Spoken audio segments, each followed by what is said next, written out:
아이고 잘 부탁합니다. 잘 가주세요.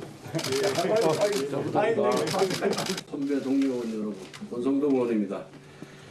항상 낮고 겸손한 자세로 우리 당과 정부가 오만과 독선에 빠지지 않도록 끊임없이 긴장하고 경계하겠습니다.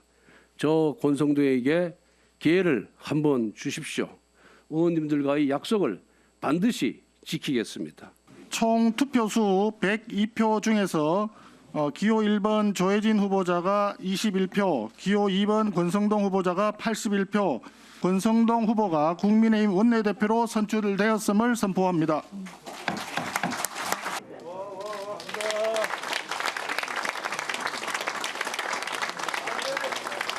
우리 국민의힘 의원님들은 능력이 출중하십니다. 앞으로 할 일도 많습니다. 또 하고 싶은 일도 많습니다.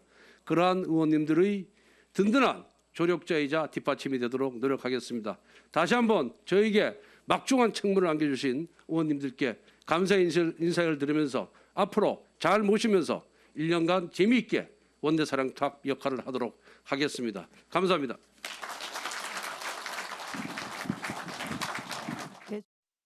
예, 권성동 의원이 국민의힘 원내대표로 선출이 됐습니다. 네 분 패널과 함께 이 내용부터 살펴보겠습니다. 정태근 전 한나라당 의원, 윤희석 전 국민의힘 대변인, 차지원 부산 가톨릭대 특임교수, 현근택 변호사 나오셨습니다. 어서 오십시오. 안녕하세요. 예, 정태근 의원, 권성동 원내대표 사실 뭐 어느 정도 예견됐죠? 그렇죠. 아무래도 이제 윤석열 당선인의 측근이라는 것, 특히 이제 정부가 출범을 하고 난 다음에 국회 관계가 제일 중요한데 지금 이제 윤석열 당선인 정부 입장에서 보면 사실은 가장 큰 난관이 172석이라는 막강한 다수 의석을 갖고 있는 야당을 상대하는 거거든요. 예. 그런 차원에서 보면 원내 문제와 관련해 가지고 실제로 예산이든 정책이든 실제로 당선인 정부가 해야 될 일들을 뒷받침해야 되는데 이게 굉장히 어려운 문제인데 그런 측면에서 본다면 당선인과 잘 통하는 사람이 될 수밖에 없는 것이었고 그런 점들이 오늘 투표 과정에서 그대로 반영된 것 같습니다. 윤희석 대변인, 조혜진 의원이 21표 얻었는데 그건 어떻게 보십니까? 좀 너무 적게 나왔죠. 적게 나온 거죠. 두 분이 이제 나오신 건데 전부 102표였지 않습니까? 아무래도 이제 소위 말하는 윤핵관으로 알려진 권성동 의원으로 많이 표가 몰린다고 생각을 할 수밖에 없었고 또 당선인이 처음 이제 임기 처음 첫 1년을 이끌어갈 원내대표를 선출하다 보니까 아무래도 당선인과의 관계를 많이 의원들이 고려한 게 아닌가 이렇게 생각합니다. 예. 자, 권성동 원내대표 선출된 후에 기자들에게 재미있게 원내사령탑 역할을 하도록 하겠다 이렇게 밝혔는데 들어보실까요? 집권 1년차의 원내대표는 막중한 책무를 갖고 있습니다. 그러한 그 책무에 걸맞는 그런 책임감으로 윤석열 정부와 우리 국민의힘이 순항할 수 있도록 야당과의 협치에 더욱더 정력을 쏟고 그리고 우리 국민의힘 의원님들 한 분 한 분의 그런 도움을 받아서 이 어려운 정치 환경을 잘 헤쳐나가도록 최선을 다하겠습니다. 차정 교수, 이제 여당 원내대표가 될 것 아닙니까? 그렇죠. 그런데 여소야대에서 여당 원내대표 참 쉽지 않죠? 쉽지 않은 과제이긴 합니다만 제가 생각할 때는 권성동이라는 정치인을 규정 지을 수 있는 단어가 저는 한 4가지 정도 된다 생각하거든요. 첫 번째는 소신이죠. 본인이 과거 2016년도에 박근혜 대통령 탄핵됐을 때 당시 여당 소속임에도 불구하고 법사위원장으로서 이 현직 대통령에 대한 이 탄핵 소추위원을 할 정도로 나름대로 신념과 소신이 분명하거든요. 그렇기 때문에 아마 여당 원내대표로서 본인의 그런 소신과 신념을 갖고 강하게 밀어붙이는 그런 아마 전투력이라는 측면에서는 상당히 아마 좀 나름대로 이 두각을 나타내지 않을까 하는 생각이 들고요. 또 하나의 그 키워드는 강단이죠. 무슨 말이냐면 지난번 이 그 총선에서 공천 탈락했거든요. 사실 이 지금 강원도에서 공천 탈락해서 무소속으로 나와서 이 지금 도전한다는 게 쉬운 것이 아닌데 그 도전해서 결국은 당선됐잖아요. 그리고 또 당시 그때는 그 강원랜드 사건 때문에 기소된 상황이었는데 결국 그것도 무죄를 만들어낼 정도로 상당한 강단이 있다. 그런 측면도 상당히 어떻게 압도적인 여소관계에서의 여소야대에서의 여당 대표로서의 하나의 또 뭐 자질일 수 있다. 또 하나의 키워드는 제가 봤을 때는 직선입니다. 직선. 예, 그러니까 지금 보통 우리 정치인들이 속과 겉이 다르다는 이야기를 많이 하지만 권성동 의원은 상당히 속과 겉이 좀 일치하는 나름대로 자신의 속마음을 그대로 드러내면서 이야기하는 그런 측면이 있죠. 그런데 문제는 뭐냐면 그런 직선들이 과연 여소야대 관계에서 협치를 하는 측면에서 그것이 잘 풀어나갈 수 있을 것이냐. 예를 들면 지난번 이명박 대통령 사면을 거론하면서 김경수 전 경남도의사와의 정치적 거래를 이야기한다든지 뭐 안철수 위원장이 총리로서는 부적격하다든지 그런 나름대로의 속내를 그냥 거침없이 드러내는데 이런 식의 정치적 태도가 과연 야당과의 관계를 잘 만들어 나갈 수 있을 것이냐. 그럼 마지막으로는 제가 봤을 때 핵심이죠. 아까 우리가 윤핵관이라는 말 그 자가 핵심인데 지금 윤 당선인하고 상당히 가깝다는 거 아닙니까? 그래서 본인은 그것이 자랑스럽다 할 정도로 그러니까 나는 뭐 그렇기 때문에 예산도 많이 갖고 올 수 있다고 이야기는 하지만 거꾸로 이야기하면요. 그러면 결국은 지금 대통령의 그러니까 지금 이거 눈치에 코드 맞추다 보면 당청 관계가 상당히 수직적으로 되면서 청와대 출장소가 될 수 있다. 그런 우려가 있다는 거. 예, 네 가지를 아주 잘 정리를 해주셨는데 권성동 의원 뭐 윤핵관 이견이 없죠. 본인도 윤핵관인 게 자랑스럽다 그런 얘기를 했으니까요. 대선 때 한번 들어보실까요? 여러분들 제가 별명이 뭔지 압니까? 윤핵관인 거 알고 계시죠? 저 윤핵관인 거 자랑스러워하는 사람입니다. 왜 윤석열을 선택했냐? 바로 윤석열 후보가 사람에 충성하지 않고 국민에게 충성하고 헌법에 충성하기 때문에 저는 윤석열을 선택했습니다. 현근택 변호사, 저렇게 윤핵관을 자임하는 측근 원내대표와 앞으로의 여야 관계 어떻게 전망하십니까? 결국은 이제 여당 원내대표를 상대하는 게 아니라 대통령을 상대하는 셈이 되는 거니까 이제 그 문제가 어려워지는 거죠. 결국 이제 당청 관계라는 게 아시겠지만 아무래도 뭐 당정청 이렇게 얘기를 하지만 그래도 우리나라는 대통령의 권한이 막강하고 특히 취임 초 1년은 대통령의 권한이 가장 막강할 때거든요. 그럼 아마 권성동 신임 원내대표가 아무래도 청와대와 뜻을 같이 볼 수밖에 없다 그러면 민주당 입장에서는 이제 결국은 모든 것들을 이제 대통령과 직접 협상하는 셈이 되는 거라서 저는 권성동 의원이 이번에 몇 가지 뭐 지금 사면 얘기라든지 얘기도 있었지만 이 검찰총장 그만둬라. 부적절하다. 그 발언도 저는 굉장히 부적절하다고 봤거든요. 왜냐하면 임기가 보장돼 있고 윤석열 지금 당선인조차도 임기 보장이 굉장히 중요하다 봤는데 검찰 출신이고 검찰 출신이라는 것도 굉장히 중요해요. 왜냐하면 윤석열 당선인도 검찰 출신이기 때문에 검찰과 법무부에 굉장히 잘 아는데 지금 원내대표도 마찬가지거든요. 그러면 윤석열 당선인과의 어떤 그런 검찰 인사 문제라든지 그것도 이제 코드를 같이 할 게 아닌가. 이제 그런 부분이 이제 저희 당 입장에서 좀 걱정스러운 부분이죠. 예. 자, 권성동 원내대표 선출 관련 살펴봤습니다. 다음으로 넘어가죠. 박근혜 전 대통령 대구시장 경선에 뛰어든 유영하 변호사를 지지해달라는 공개 선언을 하면서 모습을 드러냈습니다. 얼마나 영향을 미칠지 궁금한데요. 한번 직접 들어보실까요? 제가 이루고 싶었던 꿈은 다 이루지 못하였지만 못다한 이러한 꿈들을 저의 고향이자 유영하 후보의 고향인 이곳 대구에서 유 후보가 저를 대신하여 이루어 줄 것으로 저는 믿고 있습니다. 사람에게 있어 가장 중요한 인성은 신뢰와 진정성이라고 생각합니다. 유영하 후보는 우리 대구시를 한 단계 도약시켜 여러분이 가지고 있던 긍지를 다시 느낄 수 있도록 만들 것입니다. 여러분의 기대를 저버리지 않고 자신이 한 약속을 반드시 지킬 것입니다. 제가 이번 대구광역시장 출마를 선언한 유영하 예비후보의 후원회장을 맡게 된 것은 유영하 후보의 부탁도 있었지만 이심전심이었습니다. 유영하 후보는 지난 5년간 제가 가장 힘들고 고통스러웠던 시간을 저의 곁에서 함께 했습니다. 저를 알던 거의 모든 사람이 떠나가고 심지어 저와의 인연을 부정할 때에도 흔들림 없이 묵묵히 저의 곁에서 힘든 시간을 함께 참아냈습니다.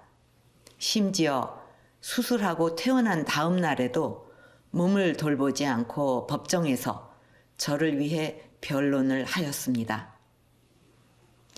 이러한 사정을 알지 못하는 사람들로부터 저의 눈과 귀를 가리고 저와의 만남을 차단한다는 터무니없는 모함을 받고 질시를 받았음에도 단 한마디 변명도 없이 묵묵히 그 비난을 감내했습니다. 윤희석 대변인, 정말 최선을 다해서 얘기를 해주는 것 같은 느낌이 들지 않습니까? 네. 영향이 어떨까요? 대구에서 박 전 대통령이 저렇게까지 말씀을 하셨으면 당연히 표심에 영향을 갈 거라고 생각합니다. 그런데 이제 한간에는 박 전 대통령이 정치의 영역에 뛰어들었다. 예. 그리고 너무 빨리 그러는 것이 아니냐 그런 얘기도 있는데 제가 볼 때는 말씀하시는 걸 봐서는 사람한테 중요한 게 신뢰와 진정성이고 5년 동안 가장 힘들었을 때 곁에서 지켜준 사람이다라고 말씀하시는 것을 봐서는 어떤 정치의 영역에서 유영아 후보를 민다 이렇게 보기보다는 인간적으로 유영아 후보를 본인이 후원할 수밖에 없다 이런 사정을 나타내는 그런 영상이라고 보고요. 예. 그래도 어쨌든 표심에는 확실하게 영향이 미칠 수 있는 그런 박 전 대통령의 행보라고 생각합니다. 그런데 정태근은 그 부분이 좀 들리는데 저를 대신해서 그런 표현을 쓰지 않습니까? 사실상 지금 박근혜 전 대통령으로서는 정치활동 재개라고 볼 수 있는 것 아닙니까 지금? 그러니까 본인이 직접 정치 활동을 하진 않지만 본인의 정치적 의사에 대해서 분명하게 입장을 얘기하겠다라는 뜻이죠. 예. 그러니까 조금 전에도 말씀이 있었습니다만 더더군다나 이제 이런 표현을 썼어요. 유영아 변호사의 부탁도 있었지만 이신점심이었다. 예. 그러니까 자신의 뜻이었다 얘기를 그렇죠. 하는 거예요. 그래서 조금 전에 우리 유진석 대변인이 얘기하는 것보다도 훨씬 더 강도가 센 정치 활동이라고 봐야 되는 예. 거거든요. 그래서 그럼 현실적으로 저렇게 박근혜 전 대통령이 메시지를 냈을 경우에 어떤 정도의 파급력이 있겠는가. 그런데 저는 이렇게 생각하거든요.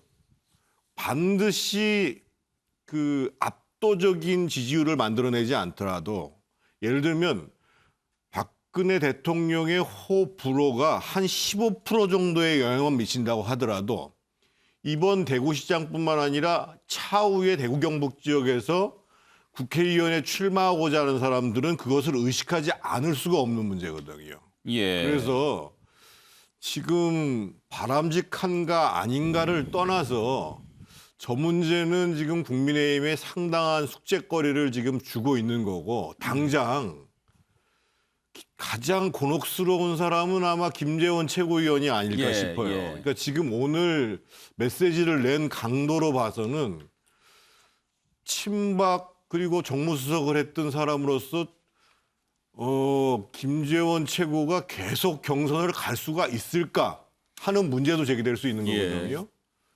상당히 앞으로 이 귀추가 주목되는 상황입니다. 차지용 교수, 그런데 이렇게 생각해 볼 수도 있죠. 만약에 예. 저렇게까지 했는데도 불구하고 네. 유영아 변호사가 경선에서 떨어진다거나 네. 또 기대했던 만큼 안 나온다. 예. 고스란히 또 박근혜 전 대통령 부담이 되는 거 아닌가요? 예, 그런 측면에서 저도 그럴 가능성이 상당히 높다고 보거든요. 그렇기 때문에 그 이전에 우리가 박근혜 전 대통령의 별명이 선거의 여왕이었잖아요. 예.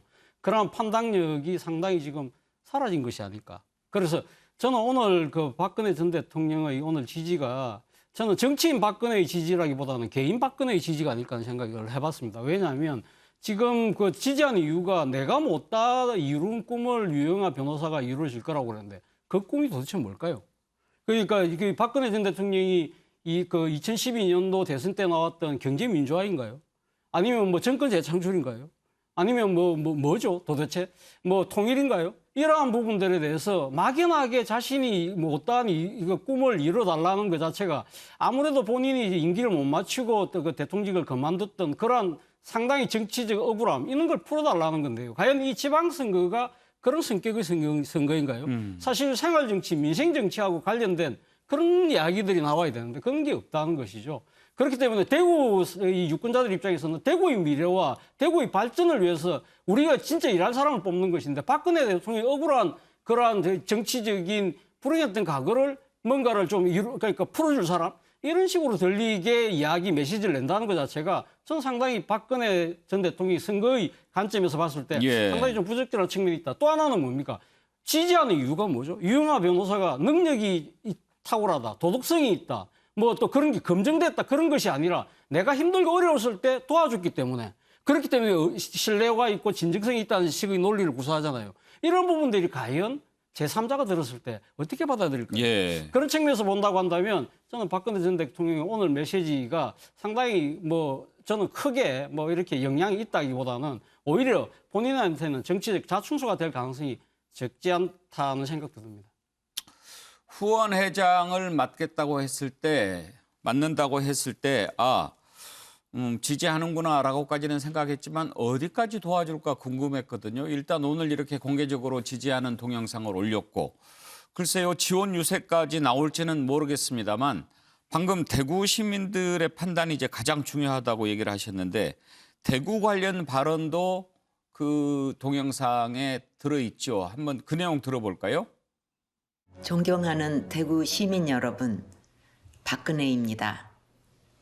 제가 이곳으로 돌아오던 날 많은 분이 반갑게 맞아주셨고 따뜻하게 환대해 주셔서 정말 감사합니다. 이곳 대구는 나라가 어려울 때마다 늘 개인의 안위보다는 나라를 먼저 생각하면서 자신을 희생했던 선공 후사의 정신이 살아있는 도시입니다. 저는 작은 힘이나마 보태 유영하 후보를 후원하겠습니다. 시민 여러분도 유영하 후보에게 따뜻한 후원과 지지를 보내주실 것을 부탁드립니다. 현근택 변호사, 네네. 정말 상당히 강도 높은 찬조 연설이에요. 그렇죠. 지금 뭐 많은 분들이 예상하길 뭐 선거 때 정도 되면은 뭐 아마 유세차에 정도 나올까 생각했는데 유세차에도 동영상으로 아마 저것만 틀고 계속 돌아다닐 것 같은데요. 그렇죠. 근데 아마 이제 저는 뭐 사저 정치의 시작이라고 봅니다. 왜냐하면 지금은 이제 건강상 이유로 이제 밖에 나오지 않지만 이제 밖에 나올 수도 있거든요. 사람들이 많이 모이니까 거기서 한마디 할 수도 있어요. 조금 더 가면 아마 뭐 서문시장 찾아갈 수도 있는 거고 그러니까 선거 과정이 아니더라도 지금은 저는 아마 박근혜 전 대통령이 당장 이거 지금 지방선거만 염두에 두지는 않을 거다. 본인의 정치적인 재기라든지 아니면 말씀처럼 탄핵에 대한 억울함을 풀어야 된다든지 본다 그러면 유영하 변호사 입장에서도 이번에 뭐 대구시장도 있지만 뭐 보궐선거 나올 수도 있고요. 아니면 차기 총선도 있을 수 있는 거거든요. 근데 이제 그러면 친박에 있는 분들이 많이 고민할 거예요. 본인 스스로 친박이라 하던 분들이 박근혜 대통령의 뜻이 확실히 정해졌는데 이걸 따라가야 될지 말아야 될지. 그래서 아마 대구에 지금 유력한 정치인이 없거든요. 그런데 거기에서 그러면 본인의 어떤 정치적인 기반을 찾는다 그러면 저는 유영하 변호사뿐만 아니라 다른 사람들도 모일 수 있다고 봅니다. 그렇다 그러면 어느 정도 뭐 정치적인 세력이나 이런 건 형성될 수 있지 않을까 이렇게 보고 있습니다. 윤희석 대변인, 아직도 그래도 박근혜 전 대통령 대구에서 많은 분들 사랑을 받고 있지 않습니까? 만약에 지금 현근택 대변인 얘기하신 대로 유영하 변호사랑 함께 서문시장에 나타나서 뭐 그냥 다른 정치적인 발언 안 하고 같이 장만 보고 다녀도 얼마나 많은 사람들 몰려오겠습니까? 그렇죠. 지난번에 이 사저 돌아오실 때 저 인파만 봐도 박근혜 대통령의 그 대구에서의 대구 경북에서의 정치적 영향력은 거의 훼손된 게 없다고 저는 판단합니다. 따라서 이제 지금 유영하 변호사를 위한 유영하 후보를 위한 저 영상이 갖는 의미에 대해서 많은 해석이 있는데 선거 자체에 영향을 미칠 거라고 해석은 할 수 있으나 저는 계속 생각하는 건 뭐냐면 이 대상이 유영하 변호사이기 때문에 저렇게 한 것이라고 저는 아직도 믿어요. 지난 5년 동안에 그 많은 친박, 진박이라고 하는 분들이 계셨지만은 끝까지 박 전 대통령 곁에서 뭔가 지켜주고 도움을 주셨던 분들은 뭐 그렇게 많다고 생각 안 되고 또 친박, 원조 친박이라고 볼 수 있는 김재원 의원도 지금 출마를 하셨지 않습니까? 예. 그런데도 불구하고 유영아 후보만 콕 집어서 저렇게 한 분만 지원을 하신다는 것이 사저 정치를 한다라고 해석하기엔 과한 것 같고 예. 인간 유영아 변호사에 대한 마음의 빚을 풀고자 하는 게 더 크지 않을까 저는 그렇게 해석합니다. 자, 이 모습을 지켜보는 홍준표 의원, 김재원 전 최고위원 심경은 어떨까요? 이 동영상이 나간 이후 그 육성을 아직은 우리가 뭐 입수는 하지 못했습니다만 지난 3월 31일 했던 발언들을 한번 들어보시면 조금 짐작할 수 있을 것 같은데 한번 들어보시죠.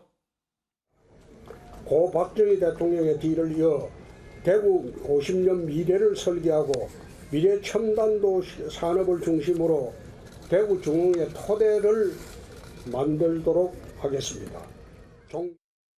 아무래도 박근혜 전 대통령의 생각이 변수를 미칠 것이고 그것이 네. 또 시민들은 조금 더 고려를 하게 되면 뭐 전체적으로 박근혜 전 대통령에 대한 관심이 높아지면 저도 상당히 그 도움을 받을 수 있는 상황이 될 거라고 봅니다. 저는 네.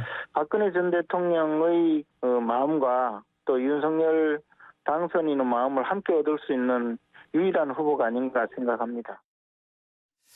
정태근 의원, 김재원 최고위원 계산법이 좀 독특한 것 같습니다. 지금 계산이 잘 안 되는 것 같습니다만 봐도. 근데 지금 이제 박근혜 전 대통령의 저 정도 강도의 메시지라는 것이 의미하는 게 뭐냐면요. 지난번에 박근혜 대통령이 삼성병원에서 나올 때 그 뒤에 유영하 변호사만 있었고 쭉 과거에 박근혜 대통령과 같이 했던 사람들이 쭉 도열해 주면서 그냥 눈길만 주셨잖아요.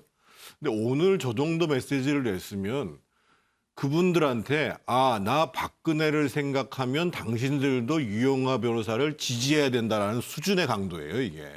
예. 그래서 아마 지금 아까 김재원 최고가 계산이 잘 안 되니까 지금 약간 엉뚱한 말씀을 하신 건데 지금 아까 그 여론조사 대구 시민 예. 상대로 1000명 여론조사 한 것도요.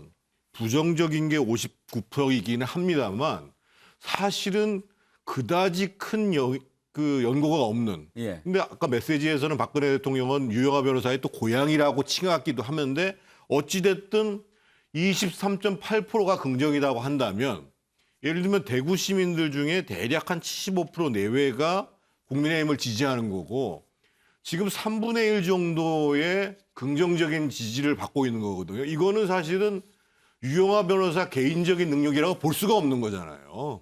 그러니까 지금 부정이 59%라는 게 중요한 게 아니라 긍정이 거의 3분의 1에 이르렀다라는 것은 그것이 갖고 있는 박근혜 대통령의 힘, 영향력이라는 게 예. 무시하기 어려운 상황이라는 거예요. 차정 교수, 지금 홍준표 의원은 참 전직 대통령 팔이 하는 것 참 씁쓸하다 이런 감상을 올렸는데 단일화 가능성도 혹시 점쳐볼 수 있을까요?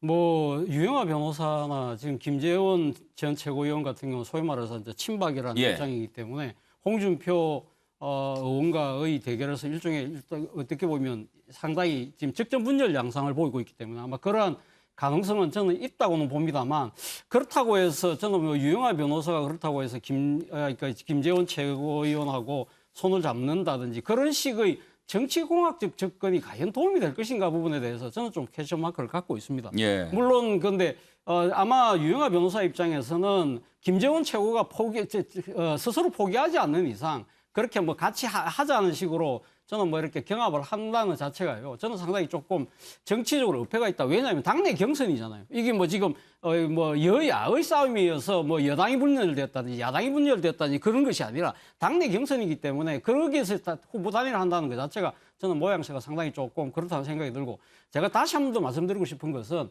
대구 시민의 입장에서 과연 이런 식으로 진행되고 있는 박심잡기식의 그런 그 국민의힘 경선 양상에 대해서 어떻게 과연 볼 것이냐는 부분입니다. 앞서 제가 말씀드렸습니다만 이 지금 지방선거라는 것은 지금 대구 시정을 이끌 시장을 뽑는 거 아닙니까? 그분들의 입장에서 본다고 한다면 당장 대구 사람들이 먹고 사는 문제, 교통의 문제, 교육의 문제 이런 부분들에 대해서 과연 대구의 삶에 천착해서 살아왔던 정치인인가 아닌가라는 차원에서 봤을 때도 문제가 있다는 거죠. 홍준표, 김재원, 유영하 이분들이 소위 말해서 대구 경북 출신 다 서울 사람들 아닙니까? 솔직히 까놓고 이야기해서. 지금 지금 홍준표 의원 같은 경우는 지역구를 지금 수성에 두고 있지만 이번 21대에만 지금 사실은 내려간 거거든요. 다 지금 서울에서 홍준표 의원도 동대문에서 오래 정치하셨죠.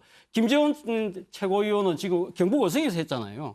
그리고 지금 유영하 변호사는 사실은 대구하고는 거의 지금 지역적 그러니까 태세의 연구 말고는 사실상 없는 부분이기 때문에 과연 이런 분들이 정치적 낙하산으로 내려와서 대구 시민들의 그런 어려운 삶을 과연 어떻게 포착하고 거기에 대안을 내놓을 것인가. 그런 입장에서 본다고 한다면 대구 사람들의 입장에서 시민 유권자들 입장에서 정말 답답하지 않겠나 생각을 해봅니다. 아직은 두 사람 다 단일화와 관련해서 김재원 최고는 요구한 적 없다. 유영하 변호사는 거절할 생각은 없다. 이렇게 선을 긋고 있습니다만 경선이 진행되면 또 봐야 되겠죠. 이런 상황에서 윤석열 대통령 당선인이 다음 주부터 전국을 돌면서 직접 현장의 목소리를 듣는다고 합니다. 첫 번째 방문지로 대구 경북을 정했는데 혹시 이번 지역 순회에서 박근혜 전 대통령을 만나지 않을까 그런 예상이 나옵니다. 배현진 당선인 대변인의 얘기를 들어보시죠. 박근혜 전 대통령 예방 일정이 조율이 되고 있는지 그 부분도 검토를 당연히 하고 있지만요. 결정된 바는 전혀 없고요. 무엇보다도 이 지역 방문 일정은 각 지역에서 발굴해온 새로운 아젠다를 국정과제의 최우선 그리고 중점 과제로 담겠다라는 취지가 있기 때문에 그 측면에 더욱더 주목을 해주시면. 윤희석 대변인, 오히려 이번에 박근혜 전 대통령이 저렇게 공개적으로 동영상도 올리고 그랬으니까 만나는데 장벽이 하나 걷어진 거다 이렇게 볼 수도 있지 않나요? 그렇죠. 박근혜 전 대통령께서 이제 활발한 활동을 하신다고 볼 수 있기 때문에 만약에 윤석열 당선인이 대구를 방문해서 또 박 전 대통령 사저를 방문하겠다라고 의사를 표명하면 만나실 가능성이 굉장히 높아 보이고요. 물론 과거의 어떤 악연이라고 할 수 있는 그런 관계가 있기 때문에 다들 이제 어떻게 만나실까 여기에 대해서 초점을 맞추는데 이미 한 분은 전직 대통령이고 또 한 분은 이제 더 이상 검사가 아니라 차기 대통령입니다. 그런 정책 현실을 감안한다면 두 분 간의 만남이 성사될 가능성은 굉장히 높다. 그리고 그 만남을 통해서 또 뭔가가 많이 이루어질 것 같다. 이런 예상을 해봅니다. 정태근 의원 전망은 어떻습니까? 저는 좀 조심스럽습니다. 그러니까 당연히 좀 어떤 메시지가 박근혜 전 대통령한테 나올지 모른다고 하더라도 감수하고 윤석열 당선인이 간다 이러면 모르겠습니다만 예를 들어 박근혜 전 대통령이 탄핵 이런 다정들을 다 수긍한다 손 치더라도 경제적인 공동체로 최소한과 자신이 엮여져서 본인이 뇌물받았던 것을 유죄로 만든 이 과정에 대해서 이해할 수 없다라는 메시지가 나왔을 경우에 그 문제와 관련해 가지고 윤석열 당선인이 어떤 얘기를 할 수 있을까? 그러니까 지금 당연히 아마 이제 그 좋은 덕담들이 오고 가기는 할 거예요. 그러니까 이제 박근혜 전 대통령도 윤석열 당선인 꼭 성공한 정부가 됐으면 좋겠다. 그리고 정말 이 지금 지역 순방을 하고 계신데 우리 지역 균형 발전들이 잘 이루어지고 이런 얘기 하실 텐데 문제는 이제 박근혜 대통령이 지금 어느 정도 수준의 메시지를 얘기를 할지가 알 수가 없는 상황이거든요. 그래서 윤석열 당선인께서 박근혜 대통령이 어떤 얘기를 하더라도 찾아뵙겠다 당당하게 그리고 가서 인사를 하겠다. 이런 자세면 아무 문제가 없을 텐데 그냥 듣고 오는 건데 그게 아니고 예민한 메시지가 나오는 문제와 관련해서 좀 고민이 된다. 이러면은 아마 그 박근혜 대통령과의 만남이 그렇게 쉽게 이루어질 것 같지도 않습니다. 그것도 봐야 되겠네요. 네, 알겠습니다. 다음으로 넘어가죠. 조국 전 장관이 딸 조민 씨의 잇따른 입학 취소와 관련해서 윤석열 당선인에게 이제 만족하시냐 묻고 싶다 이렇게 분노를 나타냈습니다. 오늘 아침에 기자들이 이 부분에 관해서 당선인 대변인에게 질문을 했는데요. 답변 들어보시죠.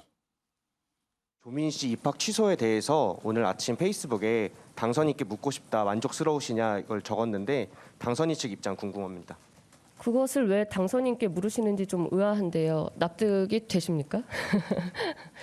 그 조국 장관의 자녀에 이르기 때문에 당선인께서 대답하실 지금 일은 아닌 것 같습니다. 현기택 대변인, 윤석열 대통령 당선자에게 이제 만족하시냐 묻고 싶습니다. 윤석열 검찰은 사모펀드 건으로 법무장관 후보자를 잡아넣지 못했지만 자식의 인턴 체험 활동을 문제 삼아 끌어내렸고 그 배우자를 잡아넣었습니다. 그 결과 자식의 입학은 취소되었습니다. 이 수사 덕분에 윤석열 검찰총장은 일약 대권주자로 자리 잡았습니다.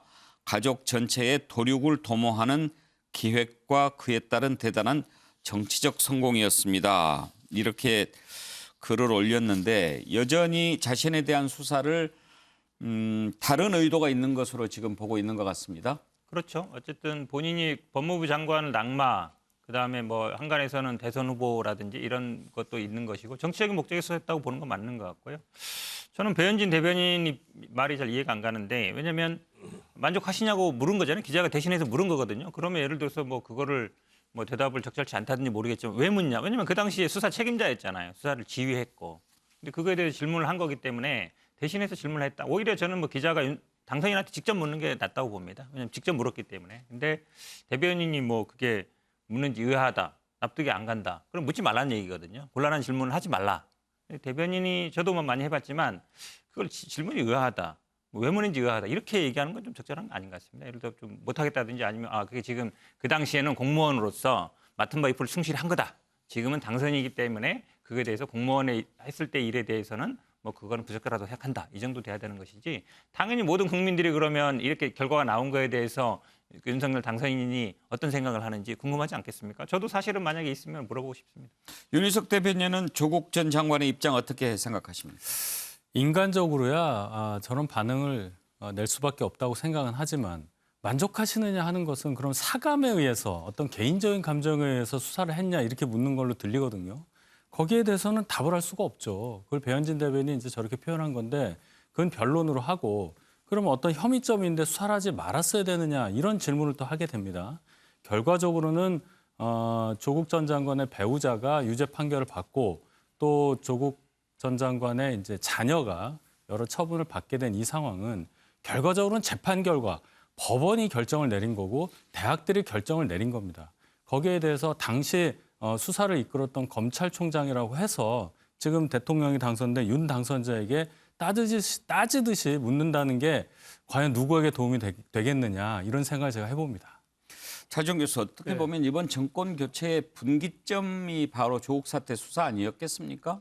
네, 그렇죠. 사실 그런 맞습니다. 점에서 이제 우리가 흔히 조국 사태라고 부르는 것이 역사의 한 획이 됐는데요. 그렇죠. 앞서 그러니까 지금 윤 당선인에게 물으면서 조건이 아비로서 묻는다고 하잖아요. 그렇다고 한다면 본인이 그러니까 전직 법무부 장관으로서의 그런 입장은 도대체 무엇이냐. 그런 부분들을 생각했을 때는 앞서 주신 질문하고 상당히 좀 맥락이 좀 닿아 있다고 생각하는데요. 결국 본인이 사실은 법무장관으로 지금 지명되었을 때 청문 과정에서 나왔던 여러 가지 가족들과 둘러싼 의혹들에 대해서 본인이 흔쾌하게 시인하고 만약에 그 직을 받아들이지 않았다고 한다면 역사의 물증은 다시 또 바뀌었을 것이다. 그런 부분에 대해서 저는 조국 전 장관의 그 판단에 대한 본인의 소회는 무엇일까? 그걸 한번 물어보고 싶어요. 정태근 의원 시각은 어떻습니까? 저는 참 안타까워요. 조국 장관이 어떻게 저런 생각들을 계속 하는지에 대해서. 그러니까 윤석열 당선인 문제를 떠나서요. 지금 이제 조국 장관님 자녀와 같은 문제와 관련해서 예를 들면 저희가 익히 기억나는 게 S여고 교사의 쌍둥이 딸 문제가 있었잖아요. 그래서 그 교사가 딸들의 진학을 위해 가지고 부정한 행위를 한 거였고 그래서 결과적으로 사실은 딸들이 엄청난 불행에 빠지게 됐죠. 그래서 그것은 뭐 학적 박탈 이런 거 다 이루어졌죠. 그것만 있었던 거 아닙니다. S대학교의 뭐 교수가 자신의 자녀와 관련해 가지고 그런 문제가 있었고 그래서 입학 취소가 됐고 뭐 이런 문제가 있었잖아요. 그래서 지금 본인의 행위도 그렇고 자녀들의 미래를 놓고 봤을 때도 어떻든 부모로서 잘못된 자식 사랑을 한 것이고 그로 인해서 그 피해를 고스란히 자녀들이 보고 있는 거거든요. 예. 그걸 먼저 생각을 해야지요. 그래서 뭐 여러 가지 그 만감이 교차를 하겠지요. 그 심정 자체는 이해하겠습니다만, 아니 대한민국의 법학과, 그것도 서울대학교의 법학과 교수고 법무부 장관을 지냈던 분인데 이제는 좀 냉정을 찾아가지고 좀 올바른 관점에서 지금의 사태를 좀 판단해야 되는 것이 아닌가 이런 생각이 듭니다. 예. 민주당은 어떤 입장일까요? 한번 살펴보겠습니다.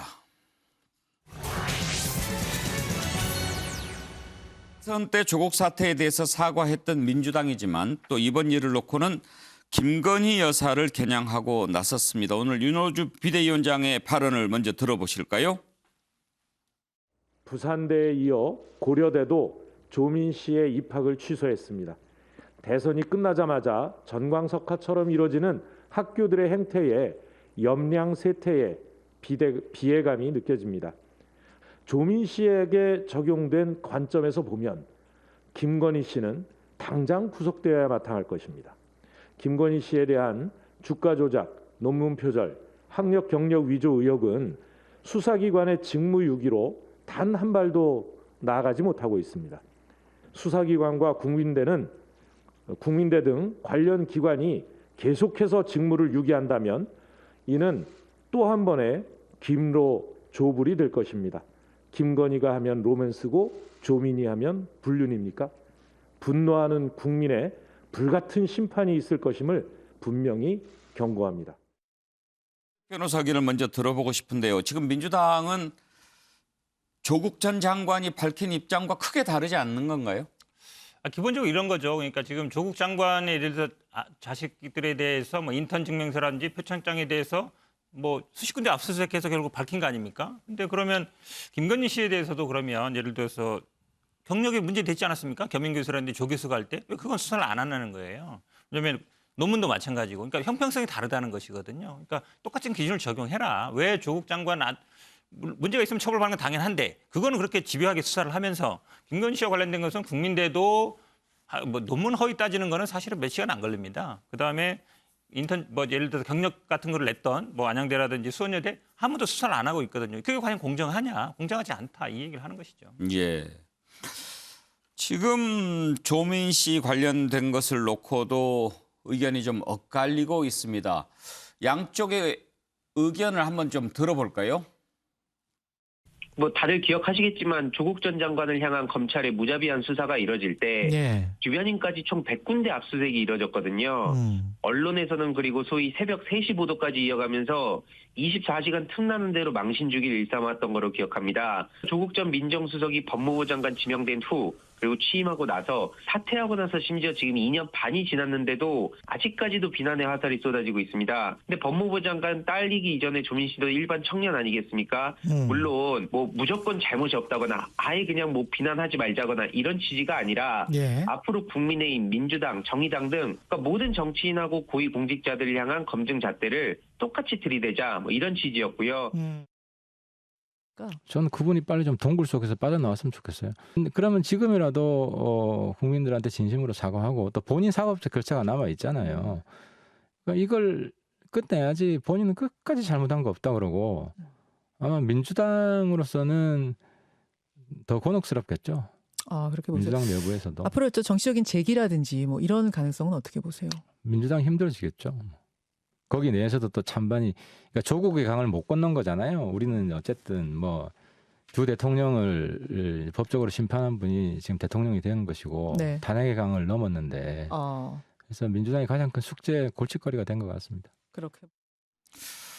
최종 교수 아까 조국 사태가 대한민국 역사의 한 획이고 분기점이 됐다 이렇게 봤는데 어떻게 보면 이제 지금 이번 이 일로 공정과 상식이라고 하는 단어가 이제 부각이 됐고 어떤 그 판단의 기준이나 잣대가 이제 좀 눈금이 좀 달라지게 되는 측면도 있을 거예요. 바로 그 때문에 민주당 지도부도 사실 아까 지금 뭡니까 김조란부를 하여튼 조민 씨와 김건희 여사와의 관계를 이야기했던 것이 아닐까 하는 생각이. 잣대는 항상 엄정했다면 그 잣대는 똑같이 어느 상대에도 똑같이 적용돼야 된다는 부분인데요.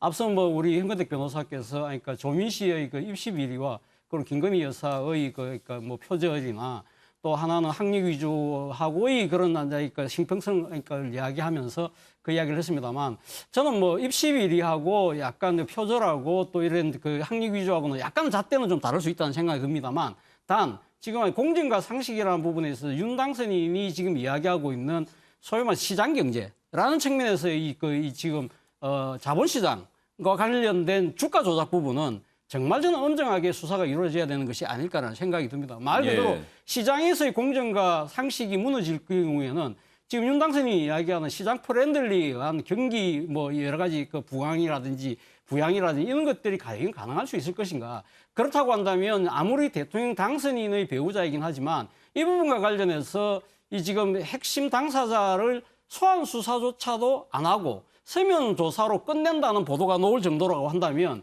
과연 그러한 공정과 상식의 기준 자체가 올바른 것인가라는 의구심이 생길 수밖에 없다는 겁니다. 자, 김건희 여사 얘기 나온 김에요. 김건희 여사가 윤석열 당선인 대통령 취임한 후에도 기존에 해왔던 전시 기획 업무를 계속해 나갈 뜻을 밝혔습니다. 그 지금 운영하고 있는 회사가 커바나 컨텐츠라는 곳이죠. 이 브랜드를 키우는데 참 힘들었다. 한순간에 접는 게 너무 아쉽다. 그래서 계속해서 사회적 기업 형태로 바꾸고 수익금은 전액 사회에 기부할 생각이 있다. 이런 뜻을 밝혔다고 하는데 윤희석 대변인, 지금 바이든 대통령 부인도 지금 활동을 하고 있죠. 뭐 그런 것도 생각해 보면 우리도 그런 선례가 나올 수도 있을 것 같은데 어떻게 국민들이 평가할까요? 코바나 콘텐츠라는 기업을 쭉 오랫동안 운영을 한 김건희 여사 입장에서 기업을 그냥 활동을 안 한다. 이것은 굉장히 아깝다고 생각하시는 거 아니겠습니까? 그럼 이제 영리 추구하는 거는 곤란하니까 사회적 기업 형태로 하겠다. 이것은 대단히 바람직한 일이라고 생각합니다. 역대 어느 우리나라 영부인도 사회활동을 하긴 했지만 본인 스스로의 일을 가지고 활동을 한 적은 없고 꼭 미국이 뭐 옳다 이런 얘기는 아니지만은 대통령의 배우자도 본인의 일을 가지고 사회를 위해서 직접 헌신하는 모습을 보인다는 것만큼 좋은 일이 없을 겁니다. 따라서 큰 어떤 영리활동, 경제적인 것과 연관이 없다면 지금 하시던 일을 쭉 하면서 또 다른 대통령 배우자로서의 상을 정립한다는 것은 그 자체로 큰 의미가 있다고 생각합니다. 긍정적으로 보시는군요. 네. 정태근 의원은요? 활동을 하셔야 되는데 아무리 사회적 기업이라고 해도 지금 이제 전시기획 사업 있잖아요. 이거는 좀 아닌 것 같아요. 왜 그러냐면 지금 우리가 전시 컨벤션 산업이 굉장히 중요하거든요. 그런데 사실은 민간 내에서의 경쟁이 굉장히 치열합니다. 그리고 그 기업들이 상당 정도의 행사가 사실은 정부나 공공기관으로부터 위탁을 받는 형태예요. 그런데 그것을 사회적 기부를 한다고 하더라도 만약에 이 코바나 콘텐츠가 정부나 공공기관이 하고 있는 부분들을 많이 수주를 하게 되고 물론 그 수익을 안 갖는다고 하더라도 그럼 민간이 사실은 발전할 수 있는 영역이 줄어들잖아요. 그래서 전시 기획 일을 하시는 건 좋은데 예를 들면 전시 기획과 관련해서 뭐 교육을 하신다든지 재능 기부를 하신다든지 조금 생각을 해야지 지금 코바나 콘텐츠 자체를 사회적 기업으로 해서 기존에 했던 일을 계속한다. 그러면 아마 다른 지금 전시 기획하는 분들은 굉장히 불안하게 생각하겠죠. 시장이 굉장히 줄어들겠다 이렇게 생각을 하겠죠. 그런 고민도 있겠는데요. 현근택 변호사께서는 어떻게 보십니까? 저도 동의합니다. 왜 그러냐면 지자체 당이라든지 좀 지위에 있는 분들이 부인이 예를 들어서 뭐 전시회를 한다든지 뭘 하면은 그 밑에 영향이 있는 분들이 가서 안 살 수가 없어요. 이 수익금을 예를 들어서 사회에 기부하는 게 문제가 아니라 가서 보게 되고 그림을 사게 되는 거거든요. 왜냐하면 눈치를 보잖아요. 지금 그렇지 않아도 주가적뿐만 아니라 코바나 콘텐츠 협찬도 중앙지검장 된 다음부터 협찬이 많이 늘었거든요. 뭐겠습니까? 그러니까 기업이라든지 사업하는 분들은 눈치를 안 볼 수가 없어요. 그렇다고 한다 그러면 대통령이 있는 동안에는 수익금을 받는 것 자체, 뭔가 파는 것 자체, 그건 자체를 안 하는 게 맞다. 그러니까 그렇지 않아도 사회활동 할 수 있거든요. 그렇기 때문에 뭐 전시 이거를 할 수 있는 건 좋겠지만 뭔가 팔거나 수익금 들어오는 것 자체는 어떤 식으로든지 간에 문제가 생길 수 있기 때문에 저는 안 하는 게 맞다라고 보고 있습니다. 이건 좀 정정을 해드려야 되겠는데 지금 이제 김건희 여사가 하는 사업은 예를 들면 갤러리처럼 전시를 해서 판매하는 것이 아니라 예를 들면 저희가 유명 기획 아주 그냥 그 보기 어려운 작품들 있지 않습니까? 그런 부분들을 한국에 유치해 와서 사람들이 보게 하는 거거든요. 또 하나 컨텐츠 하는 일이. 그렇죠. 전시, 예. 그러니까 이제 전시 기획을 하는 거예요. 예, 그래서 예. 실제로 그 기획 대행을 하는 것이고, 그래서 직접 무슨 뭘 팔고 이러지는 않습니다. 제가 기사에도 보니까요. 아마 그 자회사도 있는데 거기서는 아트 상품이나 뭐 에코백이나 이런 것도 팔기도 해요. 그러다 보니까 결국 수익금 받아서 그걸 기부할 수도 있는 거기 때문에 그거는 위험하다는 얘기예요. 그냥 예. 말씀처럼 봉사하고 전시만 하면 상관없는데 거기서 뭐 그림이라든지 뭔가 물건을 팔게 되면 문제가 생길 수 있다. 이거 말씀드립니다. 차정 교수 의견도 좀 들어봐야 되겠는데요. 예, 뭐 저도 사실은 그러니까 지금 김건희 여사가 자신의 커리어를 계속 이어가는 것은 저는 중요하다는 생각이 듭니다. 앞서 뭐 말씀하셨지만 역대 우리 지금 대통령의 배우자가 거의 사실상 전업주부였거든요. 자신의 업을 갖고 이 지금 대통령 배우자 된 최초의 케이스이기 때문에 사실 우리나라의 여성의 문제 중에 가장 큰 문제 중 하나가 경력 단절녀라는 거 있지 않습니까? 그런 측면에서 본다고 한다면 저는 본인의 커리어를 계속할 수 있는 일을 했으면 좋겠는데 문제는 본인이 해왔던 그 업체를 아무튼 뭐 공적으로 돌린다 이런 부분들이 과연 이 두부 못 자르듯이 과연 이렇게 할 수 있을까? 예. 그렇다고 한다면 아까 우리 정태근 의원 말씀하신 대로 본인이 갖고 있는 그러한 지식을 후학들에게 가르치는 그런 재능 기부 형태가 저는 바람직하지 않을까 싶습니다. 예. 일단은 한 3대 1 정도로 좀 걱정하는 목소리가 더 많은 것 같습니다. 예, 김건희 여사 부분 살펴봤고요. 끝으로 지금 국민의힘 이준석 대표가 연일 민주당 이재명 고문의 보궐선거 출마설을 제기하고 있는데 그 의도가 뭔지 궁금해서 잠깐 짚어보겠습니다. 이준석 대표 발언을 잠깐 들어보죠.